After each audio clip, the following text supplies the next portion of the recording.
गेल्या 23 दिवसांपासून सुरू असलेला संप अखेर एनएचएमच्या कर्मचाऱ्यांनी मागे घेतलाय। त्यांच्या ज्या 10 महत्वपूर्ण मागण्या होत्या त्या मान्य केल्यानंतरच त्यांनी हा बेमुदत संप 23 दिवसानंतर मागे घेतलाय।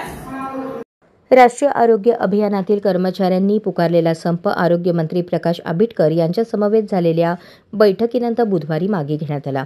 मुख्यमंत्री देवेंद्र फडणवीस, उपमुख्यमंत्री एकनाथ शिंदे आणि अजित पवार याविषयी सकारात्मक असल्याचे सांगत आंबेडकर यांनी संघटनेतील पदाधिकाऱ्यांची बैठक घेऊन 13 पैकी 10 मागण्यांना तत्वतः मान्यता दिली। तसेच लेखी पत्र राष्ट्रीय आरोग्य अभियान एकत्रीकरण समितीच्या पदाधिकाऱ्यांना सुपूर्द केले।